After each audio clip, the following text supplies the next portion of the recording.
Vamos a ver otro par de ejemplos el día de hoy que tienen relación a los autómatas finitos no deterministas. Por ejemplo, vamos a crear este autómata.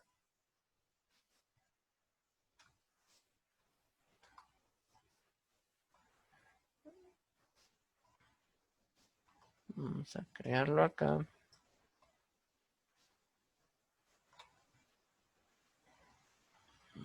Muy bien. Este vamos a colocar como su estado inicial y este como un estado final.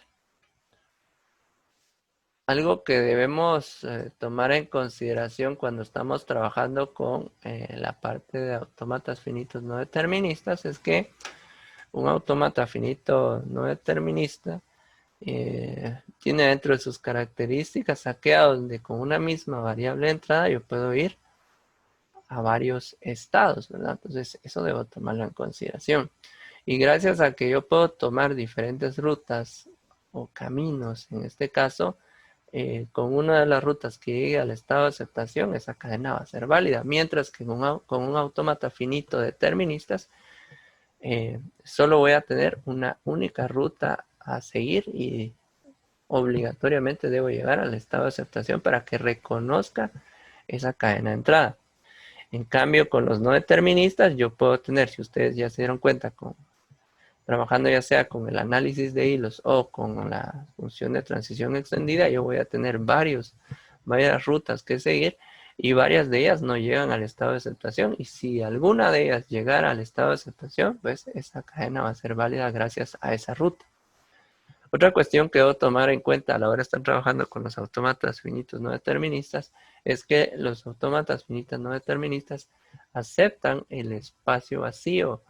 O, si recuerdan ustedes, lambda que funciona en este caso como un salto entre estados o me da la posibilidad de trasladarme de un estado Q0, por ejemplo, a un estado Q1 directamente, y Q1 es el que acepta la letra de entrada. Entonces, eso solo me lo permiten los autómatas finitos no deterministas. Entonces, esas son características que yo debo tomar en cuenta. Si ustedes revisan este ejemplo, si pueden observar, el estado Q0 como tal, con la variable de entrada A se queda en Q0 y también se va a Q1. Entonces, el simple hecho de tener un estado con una misma variable de entrada que me permite dos rutas o llegar a dos estados, eso ya lo va a convertir en un autómata finito no determinista. En algunos libros, por ejemplo, van a encontrar que si utilizamos solo una de las variables de entrada con los estados, pues también se considera como parte de los autómatas finitos no deterministas, pero también hay ejemplos con autómatas finitos deterministas que solo usan una variable de entrada. Entonces esa es una característica de ambos, ¿verdad? Entonces, para evaluar bien la parte de los autómatas finitos no deterministas, recuerden, estos aceptan lambda o la cadena vacía, en cambio los deterministas no. Y la posibilidad de tener varias transiciones en función de una variable de entrada, es decir, con una variable de entrada yo puedo llegar a varios estados. Entonces, esa es otra característica de los autómatas finitos no deterministas. Entonces, por ejemplo, yo les pregunto a ustedes, ¿qué cadenas acepta este autómata? Si ustedes lo ven. Por ejemplo, si lo vemos a simple vista, podría aceptarnos una A y dos B. Podría ser un conjunto de A's y dos B's, ¿verdad? Correcto, Daniel. Una ABB, así es. Podría ser un conjunto de B's, una A y dos B. Este tiene como particularidad terminar en ABB, si ya se dieron cuenta. Vamos a ver, dice Carlos Daniel, Baba. Vamos a ver cuántas veces lo puso. 2, 3. Muy bien. 4 veces la va. No, 5 veces. Después 2A, BB. Vamos a ver esa. Vamos a ver, Sergio dice, vamos a probarlo, Sergio, no se preocupe. BB, A, BB. si se dan cuenta, la particularidad es que puede empezar en A o en B, pero debe terminar en A, B, B. Eso es una característica. Vamos a probar estos. Entonces, si se dan cuenta, todas estas fueron aceptadas, pero y es por la característica que puede ser en este caso una A o una B. Puede iniciar con eso. Puede empezar con un conjunto de A's y un conjunto de B's. Después debe finalizar con A, B, B por las transiciones que tengo hasta llegar al estado de aceptación. Esa A, B, B, B no lo acepta. Si se da cuenta, hay 3 B's. Lo rechaza.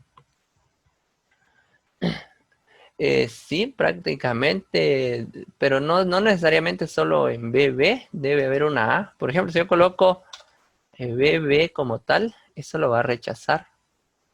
Entonces, eso no lo podríamos colocar.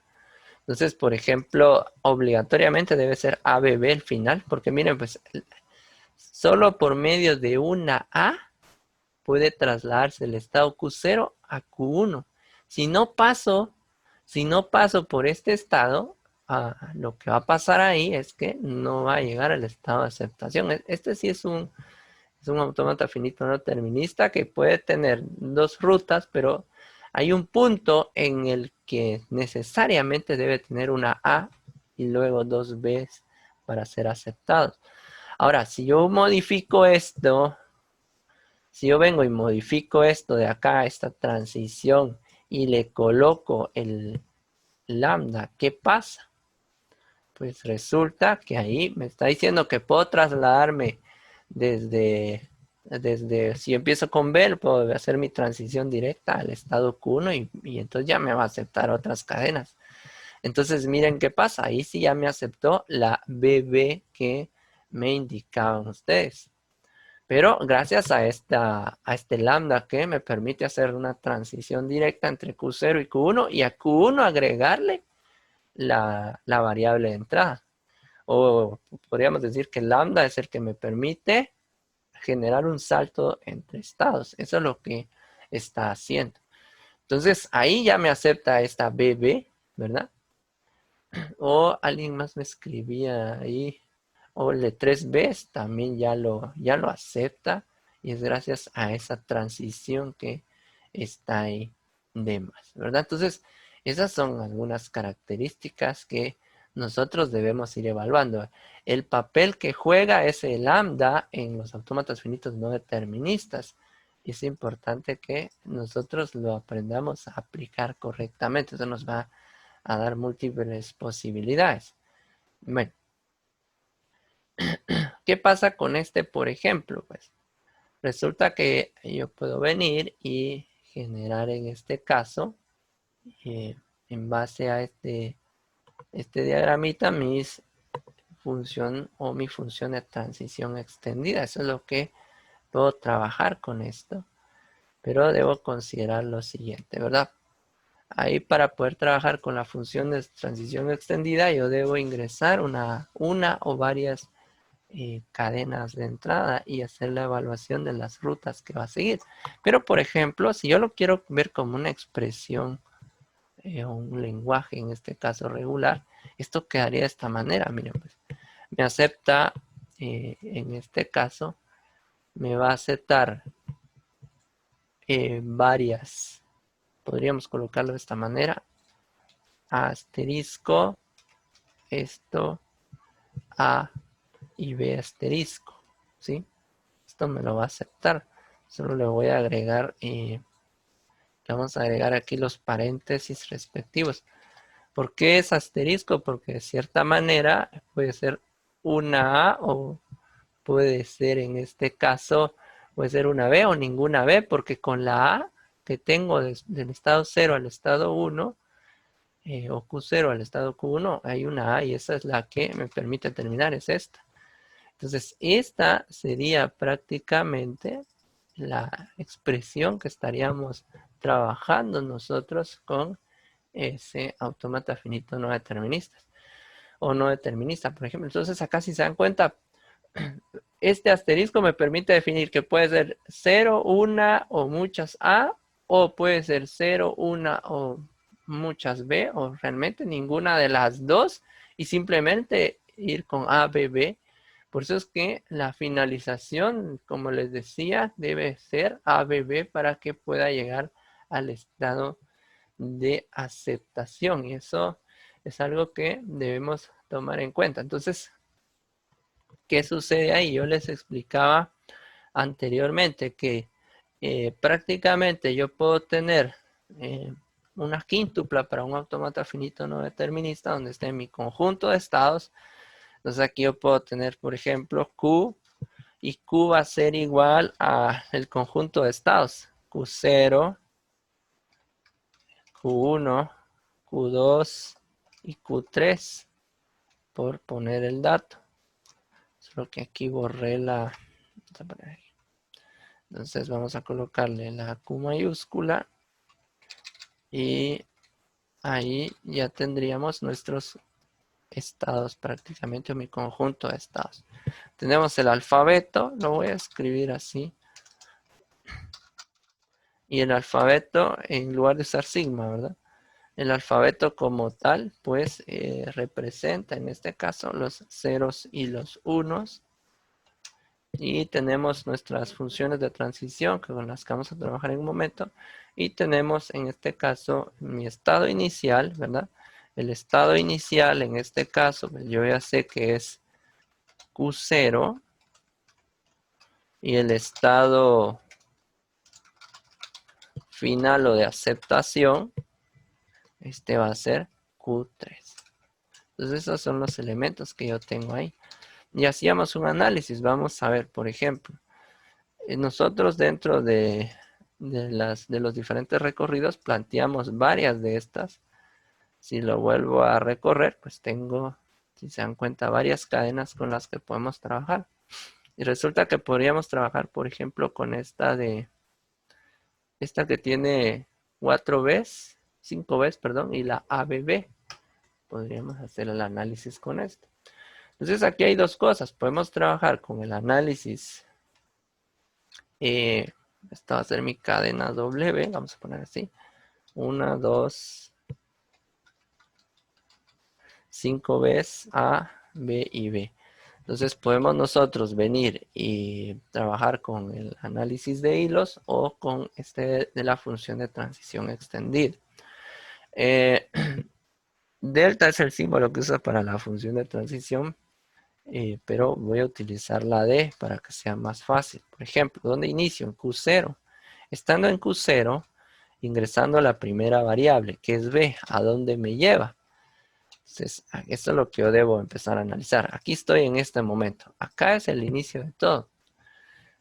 Si yo ingreso B en Q0, yo sé que me debo quedar prácticamente en Q0. Eso es lo que debo hacer ahí. Entonces acá, pues simplemente me va a llevar a Q0. Entonces coloco Q0. Y listo. Bueno, vuelvo a hacer el análisis. Vamos a ampliar un poco acá para que ustedes lo vean bien. Entonces, por ejemplo, de acuerdo a mi función de transición, estando otra vez en Q0, le vuelvo a agregar una B, pues simplemente me voy a ir a Q0. Muy bien. Bueno, entonces les decía yo que estando en Q0, con la variable de entrada B, llego al estado Q0. Esta es con la primera. Estando en Q0, porque aquí debo darle continuidad, de este estado, conjuntos de estados resultantes que puedan estar aquí, eso es lo que yo debo seguir como prácticamente analizando con la función de transición extendida. Entonces acá, estando en el estado Q0 con la siguiente letra, vamos a poner otro color. Entonces, ¿qué va a hacer? Con esta B, yo voy a llegar a el estado Q0 otra vez. Entonces ahí ya tendríamos este y tendríamos este. Por eso es que prácticamente, ahorita estoy en el estado prácticamente Q0. No he avanzado de este estado. Ahora, ¿qué pasaría? Si estoy otra vez con la función de transición en el estado Q0 y vuelvo a ingresar otra vez, yo ya sé que me voy a quedar prácticamente en Q0. Y esa ya sería mi tercera letra, ¿verdad? Sería la variable de entrada número 3. Vuelvo a hacer lo mismo, estando otra vez en Q0, porque ahí me quedé en Q0 con la letra de entrada o mi variable de entrada B, me va a dejar de nuevo en Q0. No he avanzado de ahí, eso es porque puedo tener una o varias B hasta que yo llegue a una A, ahí voy a cambiar de estado. Entonces, para esta de acá, que sería la número 4, prácticamente sigo en el estado Q0, no he avanzado de ahí. Y para la última, esta última de acá, vamos a ponerle este color. Entonces, si yo digo que estando en mi función de transición, cuando estoy en el estado Q0 e ingreso una B, lo que va a pasar es que me voy a volver a quedar en el estado Q0. Y ahí sigo ahí, estando ahí. Por eso es que si yo ingresara una cadena de entrada de solo letras B, prácticamente no llego al estado de aceptación. Entonces esa sería una cadena que no aceptaría. Miren la expresión regular como tal. Entonces, ¿qué pasa? Si yo vengo y estoy en el estado Q0, pero ahora me toca una variable de entrada A, ¿qué sucede? Pues esa variable A permite que yo pase al siguiente estado. Ahí yo ya logro avanzar. Si queremos verlo de esa manera, entonces este me va a permitir llegar al estado Q1. Ahí logré avanzar. Por eso es que si yo tengo una o varias B, pero luego logro obtener una A, eso me va a permitir avanzar dentro de mis estados. Y es por eso que les decía que solo voy a llegar al estado de aceptación si tengo el conjunto ABB al final. Porque la A es prácticamente la variable que me permite realizar o desplazarme del estado Q0 a Q1 y ahí ya permite llegar al estado de aceptación. Pero teniendo también dos Bs, porque si yo llego o si yo solo manejo una AB, ya no llega al estado de aceptación. Y ese es por lo mismo, ¿verdad? Por el tipo de autómata que estamos trabajando acá. Si se dan cuenta, puedo tener mi A y si tengo una B, llego al estado 2. Necesito obligatoriamente dos Bs o dos letras Bs para poder llegar al estado de aceptación como tal. Entonces ahora, mi función de transición estando en el estado Q1 con variable de entrada B, ¿qué pasa? Pues simplemente lo que va a pasar ahí es que este me va a llevar al estado Q2. Ahora yo ya avancé. Entonces ya evalué la primera B. Al evaluar esa primera B, prácticamente ya estoy a un paso de llegar al estado de aceptación. Y esta cadena prácticamente va a ser aceptada. Estoy en el estado de transición, en el estado Q2 con variable de entrada B. ¿Qué va a pasar? Pues este me va a volver a llevar al estado Q3. Y ahí yo ya llegué con la segunda B al estado de aceptación como tal. Entonces, si se dan cuenta, esta cadena prácticamente es aceptada. Es aceptada por mi autómata, porque si cumple con tener 0, una o varias A o B y finaliza en ABB. Y si recuerdan ustedes que si hacemos la modificación y le colocamos el lambda como parte de la transición entre el estado Q0 y Q1, entonces lo que va a pasar es que ahí me va a aceptar otro tipo de cadenas y me va a aceptar, por ejemplo, que solo tengan BB o que puedan tener 3 Bs, por ejemplo, lo va a aceptar porque eso cambia rotundamente el concepto de nuestro lenguaje o las cadenas de entrada que va a estar aceptando. Eso lo debemos tomar en consideración. Yo les explicaba en el anterior video que prácticamente la función de transición extendida para evaluar si es aceptado o no, yo tengo que ver, número uno, bueno, F lo considero como mis estados de aceptación y el estado de aceptación es Q3, ¿verdad? Y yo debo evaluar a dónde llegó la función de transición extendida. Y en este caso, manejó solo una ruta, ¿verdad? Ya solo una ruta manejó. Entonces, aquí hay otra cuestión que debemos evaluar. Por ejemplo, yo creo que eso lo pasé por alto yo. Con el 1, vamos a ver, con la... Vamos a ver, aquí les manejé letras, pero en este caso en función de esto. Pero aquí con la letra A podríamos tener dos rutas, ¿verdad? Aquí, por ejemplo, me faltó una ruta. Si yo estoy en D, por ejemplo, y